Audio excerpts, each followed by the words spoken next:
Hello दोस्तों। सबसे पहले मैं आपसे रिक्वेस्ट करना चाहती हूँ कि वीडियो देखने के बाद सब्सक्राइब ज़रूर कर लीजिएगा। मैं इन वीडियोस को बनाने में बहुत मेहनत करती हूँ और इसी से मैं अपना खर्चा चलाती हूँ। जो भी सब्सक्राइब करेगा मैं दुआ करती हूँ कि उसकी ज़िंदगी बहुत अच्छी, अमीर और खुशहाल हो। प्लीज़ प्लीज़ सब्सक्राइब कर लीजिएगा।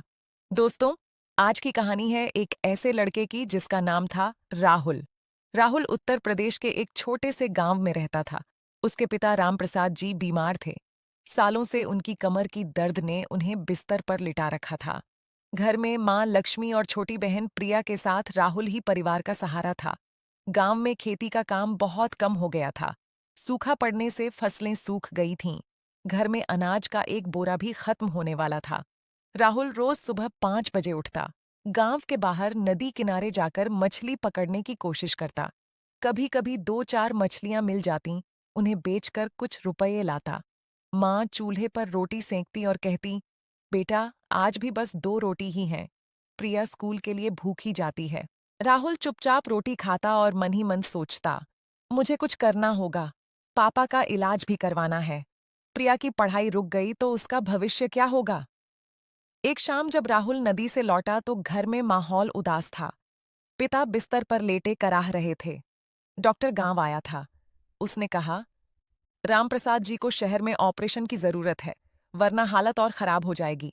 खर्चा कम से कम 50,000 आएगा। सुनकर राहुल के पैरों तले जमीन खिसक गई। इतने पैसे कहाँ से लाए? घर में तो सिर्फ पुराना बर्तन और एक बकरा था। रात को राहुल छत पर बैठा तारों को देख रहा था। माँ उसके पास आई। बेटा, तू दिल्ली चला जा, वहां काम ढूंढ ले। हम यहाँ किसी तरह संभाल लेंगे। राहुल की आंखों में आंसू आ गए। माँ, मैं अकेला कैसे जाऊं? आप और पापा। माँ ने उसके सिर पर हाथ फेरा। भगवान पर भरोसा रख। मेहनत करेगा तो रास्ता निकल आएगा। अगले दिन राहुल ने गांव के बुजुर्गों से बात की।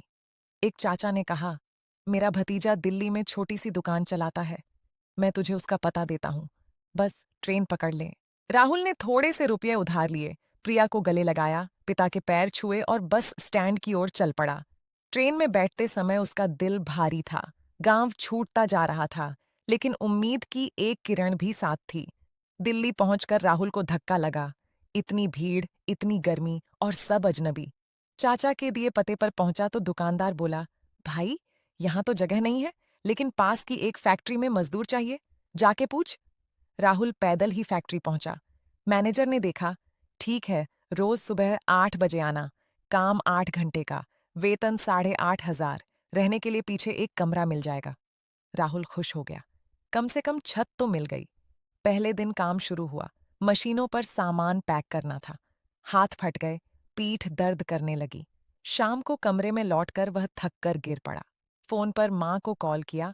माँ, काम लग गया, पैसे भेजूंगा। माँ रो पड़ी। बेटा, खाना ठीक से खा लेना। राहुल की जिंदगी में एक नया साथी मिला। उसका नाम था विक्रम। विक्रम भी उसी फैक्ट्री में काम करता था। दोनों का कमरा पास पास था। विक्रम ने कहा, यार राहुल, इतनी मेहनत क्यों? आसान रास्ता भी है। शाम को कुछ सामान बाहर ले जाकर बेच दें, थोड़े दिन में अच्छे पैसे हो जाएंगे। राहुल चौंक गया। विक्रम, वो तो चोरी है, मैं नहीं कर सकता। पापा ने हमेशा कहा है कि ईमानदारी से कमाया एक पैसा लाखों की दौलत से बढ़कर है। विक्रम हंसा। तुम गांव के सीधे हो, यहाँ दिल्ली है, यहाँ सब चलता है। राहुल ने मना कर दिया, लेकिन विक्रम रोज उसे समझाता। एक दिन फैक्ट्री में कुछ महंगे पार्ट्स गायब हो गए। मैनेजर ने सबको पूछताछ शुरू की। विक्रम घबरा गया। रात को वह राहुल के पास आया। यार, मैंने ही निकाला था, तू मुझे बचा ले। कह दे कि तूने देखा नहीं। राहुल ने साफ मना कर दिया, मैं झूठ नहीं बोलूंगा, लेकिन तुझे भी ऐसा नहीं करना चाहिए था। अगले दिन मैनेजर ने पूछा। राहुल ने कहा, सर, मुझे कुछ नहीं पता। लेकिन उसकी आंखें झूठ बोल नहीं पाईं। मैनेजर समझ गया। विक्रम को निकाल दिया गया। विक्रम ने राहुल से कहा, तूने मुझे धोखा दिया, अब देख तेरा क्या होता है।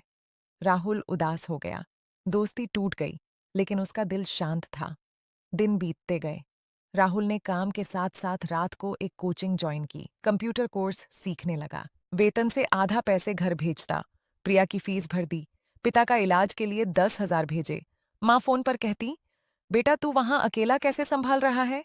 राहुल मुस्कुराता, माँ, आपकी दुआएं हैं। एक दिन फैक्ट्री में बड़ा ऑर्डर आया। डेडलाइन बहुत टाइट थी, सभी थक गए थे। राहुल ने रात भर काम किया, दूसरे मजदूर सो गए, लेकिन वह मशीन पर लगा रहा। सुबह मैनेजर ने देखा तो हैरान रह गया। राहुल, तूने अकेले इतना काम कर लिया? उस दिन से मैनेजर उस पर नजर रखने लगा। कुछ महीने बाद फैक्ट्री में सुपरवाइजर की पोस्ट खाली हुई।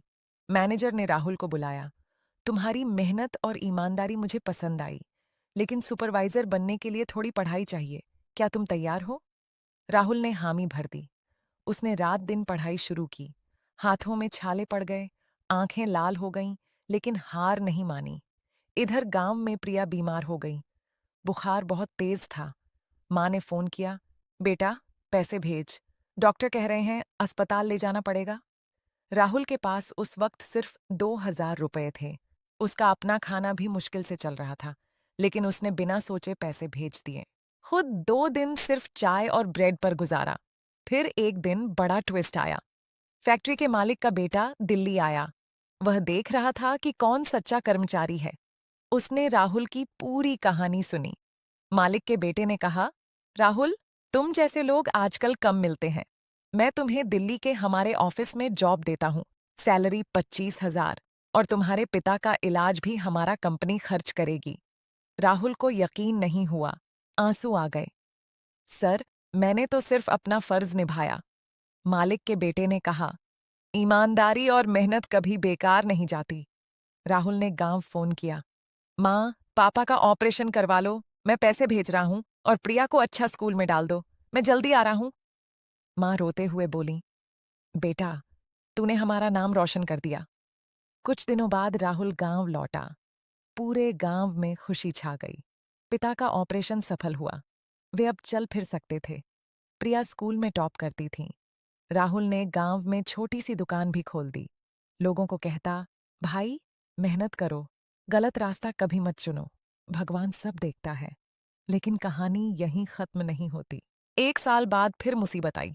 गांव में भारी बारिश हुई, नदी उफान पर आ गई, कई घर बह गए। राहुल का घर भी खतरे में था। उसने देखा कि गांव के बुजुर्ग और बच्चे फंस गए हैं। बिना सोचे वह नाव लेकर निकल पड़ा। पानी तेज बह रहा था, लोग चीख रहे थे। राहुल ने एक एक करके सबको सुरक्षित जगह पहुंचाया। आखिरी में एक बूढ़ी अम्मा फंस गई थी। राहुल ने उन्हें कंधे पर उठाया और तैरकर पार किया, लेकिन उसके पैर में चोट लग गई। अस्पताल में जब होश आया तो पूरा गांव उसके पास था। मालिक के बेटे ने भी खबर सुनी और मदद भेजी। राहुल ने कहा, मैंने कुछ नहीं किया, बस वह किया जो कोई भी करता। इस घटना के बाद राहुल को गांव का सरपंच चुना गया। उसने गांव में स्कूल बनवाया, नदी पर पुल बनवाया और युवाओं को मेहनत का महत्व सिखाया। विक्रम भी वापस आया और माफी मांगी। राहुल ने उसे काम पर रख लिया। दोस्तों, राहुल की कहानी हमें सिखाती है कि चाहे कितनी मुश्किलें आएं, ईमानदारी और लगन कभी हार नहीं मानती। जो सच्चे दिल से मेहनत करता है, भगवान उसे जरूर सफल बनाता है। परिवार के लिए संघर्ष करना, दूसरों की मदद करना और गलत रास्ते से दूर रहना, यही सच्ची जिंदगी है। राहुल आज भी गांव में रहता है। उसकी माँ कहती हैं, मेरा बेटा न सिर्फ घर संभाला, बल्कि पूरे गांव को संभाला। प्रिया अब कॉलेज में पढ़ रही है। पिता रोज सुबह राहुल के साथ घूमने जाते हैं। अगर आप भी जीवन में कभी हार मानने लगें तो याद रखिए राहुल की कहानी। मेहनत रंग लाती है, ईमानदारी सम्मान दिलाती है, और भगवान उन पर मेहरबान होता है जो दूसरों के लिए कुछ करते हैं। कहानी खत्म होने से पहले एक बार फिर कहना चाहूंगी, अगर कहानी पसंद आई तो लाइक जरूर करना, कमेंट में बताना कि आपको कौन सी बात सबसे ज्यादा छू गई, और चैनल को सब्सक्राइब करके घंटी दबा दीजिए। आपकी एक सब्सक्राइब मेरी मेहनत को और बढ़ावा देगी। धन्यवाद दोस्तों, मिलते हैं अगली कहानी में। तब तक स्वस्थ रहिए, मेहनत करते रहिए और ईमानदारी से आगे बढ़िए। जय हिंद। कहानी शब्द गिनती लगभग 3800 शब्द, विस्तार से भावनाओं, संवादों और घटनाओं को जोड़कर बनाई गई है, ताकि सुनने वाले का मन पूरी तरह बंधा रहे।